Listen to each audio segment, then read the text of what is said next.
la palabra entonces a Naumar Almeida. Yo voy a decir algunas cosas de las muchas que se podrían decir en relación a la trayectoria y los créditos del profesor Naumar. Y nuevamente comenzar diciendo que también él, creo estar en lo correcto con lo que digo, fue un gran amigo de Juan Samaja, un gran cultor de su pensamiento, de promoción de su pensamiento, de hacer crecer la propuesta de Juan, más allá de, al igual que Pedro Luis y que Óscar, más allá de los propios desarrollos, porque cada uno de ellos son referentes de nuestra salud colectiva y la medicina social latinoamericana, pero que en cada caso, también el de Naumar, han tenido una vocación y una dedicación especial, me parece, al pensamiento y la propuesta de Juan Samaja.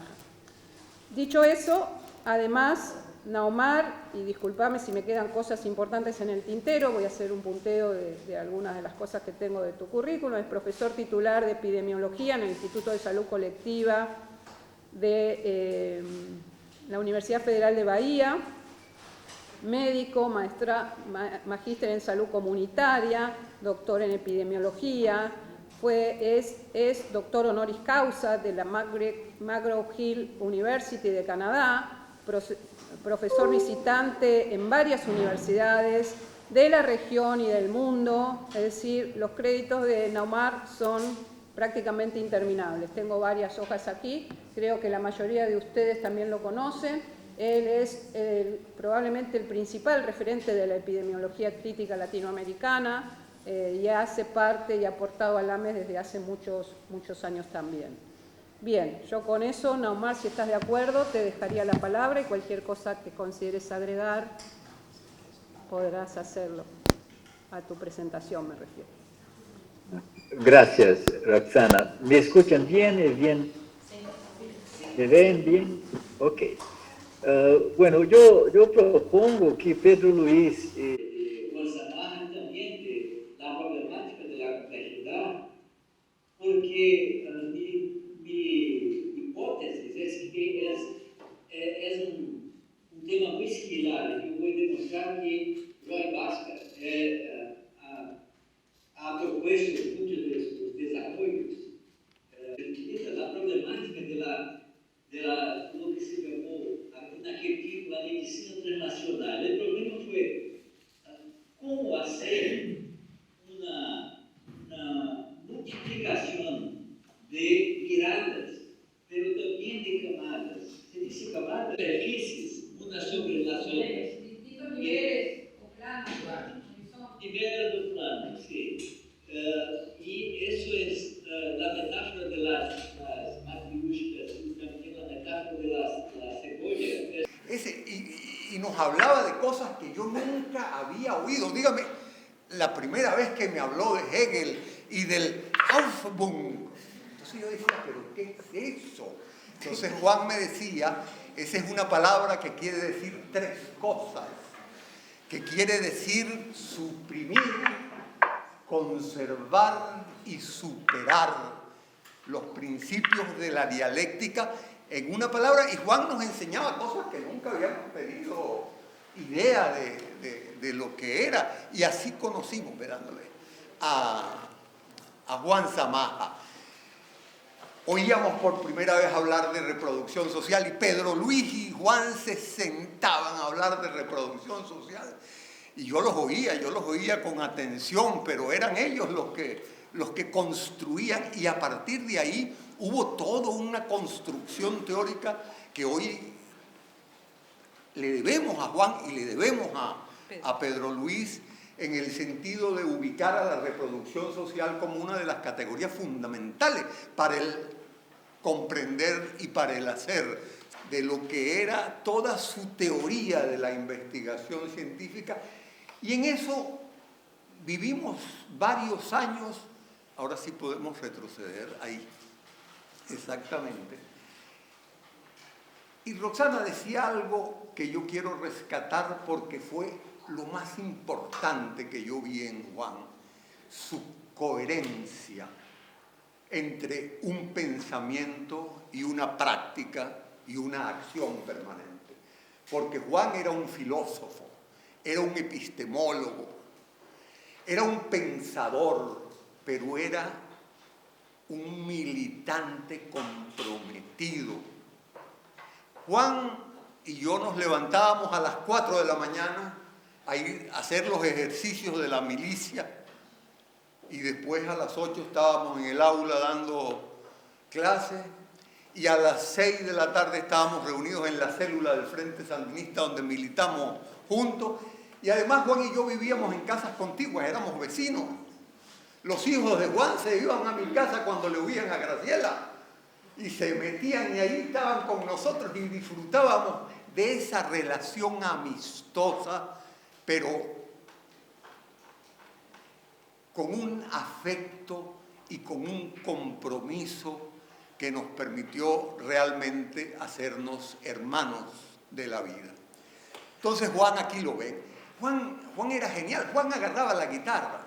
Yo me acuerdo siempre que estábamos en la frontera, en la milicia, y Juan empezaba a cantar unas canciones muy vulgares que él se sabía. Sí. Y todo el batallón oyéndolo, y cuando venía el jefe cantaba la muerte del guerrillero, ¿dónde va? Así era una cosa genial. Juan era el maestro, el amigo, el militante comprometido, el padre y el maestro sobre todo de cada uno de nosotros.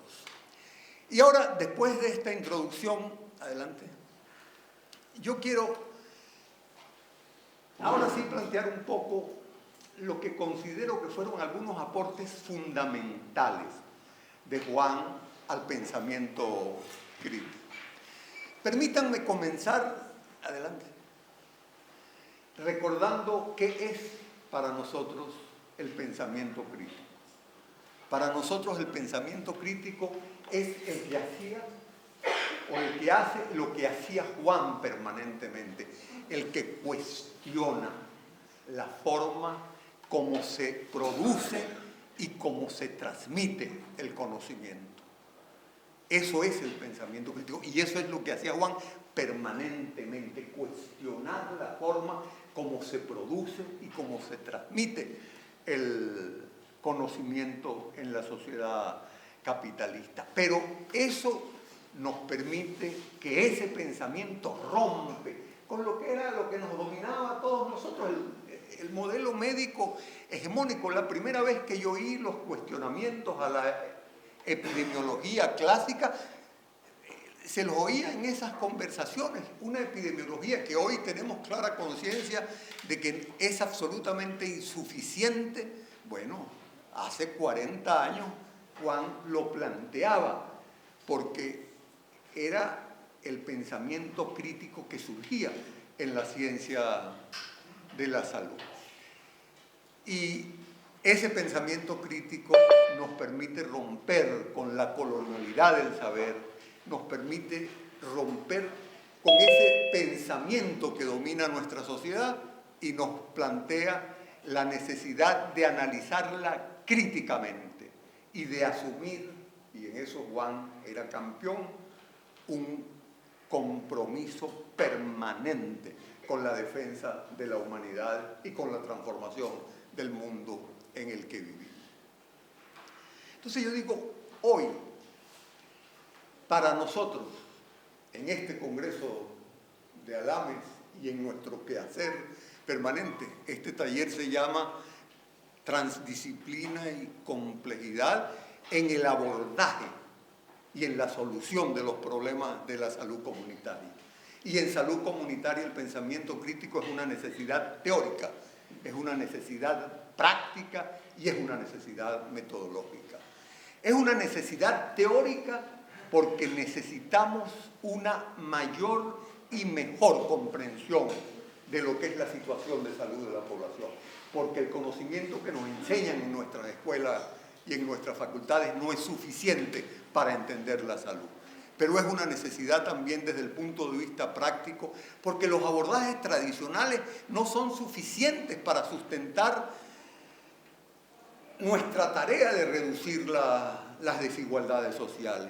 Y es una necesidad metodológica porque cada día es más evidente que los factores de riesgo, que los niveles de prevención, que los cambios de los estilos de vida, que son categorías que dominan el pensamiento sanitario, no son suficientes y necesitamos transformarlas. Y desde esa perspectiva hay 5 grandes áreas en las que Juan dio aporte. La primera, la epistemología de la salud. Bueno, su tesis, creo que no publicada todavía, Roxana, fue jurado de esa tesis de grado que se llamaba Principios Epistemológicos de la Ciencia de la Salud y que la hizo a finales del siglo XX en Brasil. Decía, Juan Samaja es el epistemólogo de la salud. Juan Samaja aporta los principios y las categorías fundamentales para la construcción de una epidemiología de la ciencia de la salud. Y al mismo tiempo es el teórico de la investigación científica que cuestiona lo que es la investigación científica en el marco de la sociedad capitalista, que es una investigación marcada por el positivismo, marcada por el normativismo, marcada por un conjunto de leyes con las que Juan rompe y construye todas esas ideas que con Roxana luego trabajó de las matrices conmigo una parte de datos. Es una forma de ruptura con lo que es la metodología que tradicionalmente se nos enseñaba. Hay 2 áreas sobre las que no voy a plantear porque Pedro Luis y Naomar, Pedro Luis va a hablar de complejidad y Naomar va a hablar de transdisciplinaridad, pero son 2 de los aportes más importantes de Juan. Y yo digo que su aporte político más importante es el aporte en la coherencia y en el compromiso social, que demuestra que no solo es posible hacer teoría, sino que es posible que esa teoría esté permanentemente acompañada de una práctica transformadora, revolucionaria, coherente.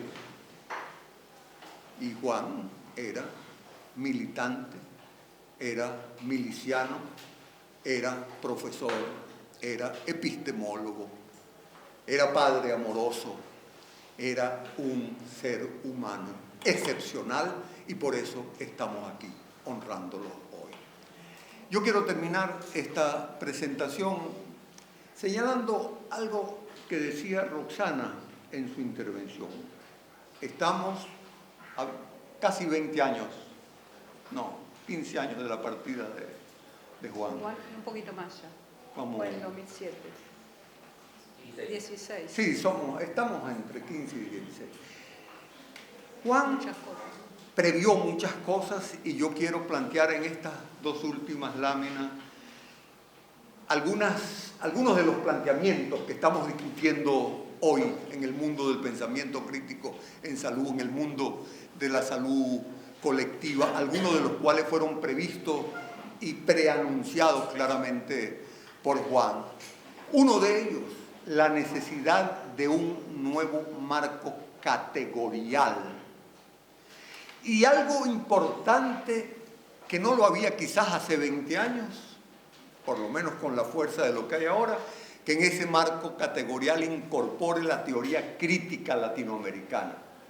Porque nosotros éramos hace 40 años muy marxistas, muy hegelianos, bueno, superando mucho a Hegel. Bebíamos de la escuela de Frankfurt, bebíamos de los filósofos del Mayo francés, de la escuela de Budapest, pero hoy también lo hacemos de nuestro pensamiento crítico latinoamericano y caribeño. César, Fanon, con los condenados de la tierra, Bolívar Echeverría, que desde Ecuador nos planteó ese nuevo marco categorial y metodológico, Quijano, que nos plantea el tema de la colonialidad, del poder, del saber y del hacer, Mariátegui, con sus grandes aportes al marxismo latinoamericano, cuando nos decía que la revolución en América Latina no iba a ser nunca copia ni calco, sino que iba a ser creación heroica. Dos Santos, Freire, que desde Brasil nos trajeron la teoría de la dependencia. Dijo Dos Santos, muchísimos brasileños más, y la teología y la pedagogía de la liberación son elementos que hoy contribuyen a construir un pensamiento crítico que ya no solo es eurocéntrico, sino que es profundamente latinoamericano.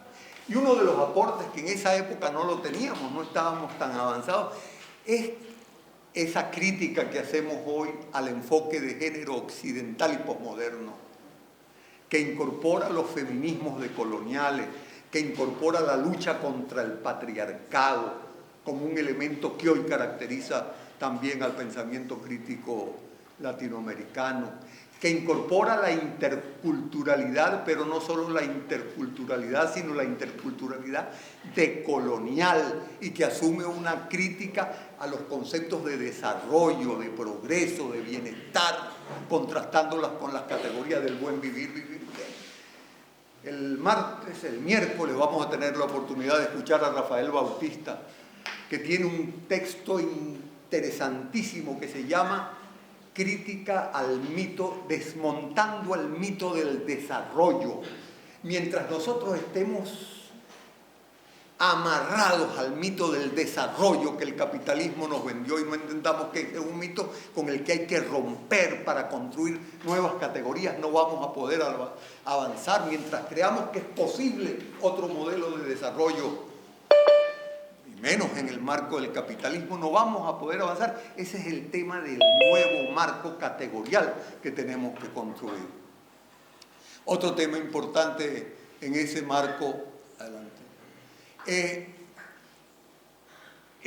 hay un libro de un argentino, Néstor Cohen, formidable, que plantea el encuentro de la teoría de dependencia con la del sistema mundo, cómo no es posible entender el mundo con las categorías con las que nos los ha planteado el mundo capitalista, y es indispensable ese encuentro entre lo que fue la teoría de la dependencia en los 70, 80 y lo que es el sistema mundo de Wallerstein. Hoy, ¿cómo no es posible que sigamos hablando de países desarrollados y de subdesarrollados, y hablando de desarrollo y de progreso y de confort?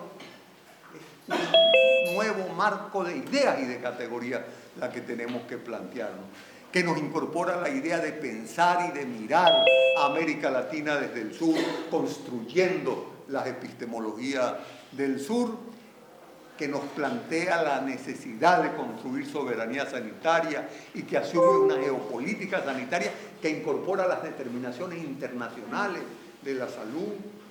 Una de las personas que viene de Venezuela, Pascualina Curcio, nos dice: no es posible, por ejemplo, entender la inflación o entender las crisis económicas de nuestro país si no entendemos los determinantes internacionales de esas crisis. Y todas esas ideas y planteamientos que hoy forman parte de lo que cultiva el pensamiento crítico en salud, las hablaba de alguna forma, en algunos casos rudimentariamente, Juan Samaha. Vamos a ir avanzando porque no quiero esto. Que Juan Samaha está aquí y vive entre nosotros y con nosotros, con los que lo queremos.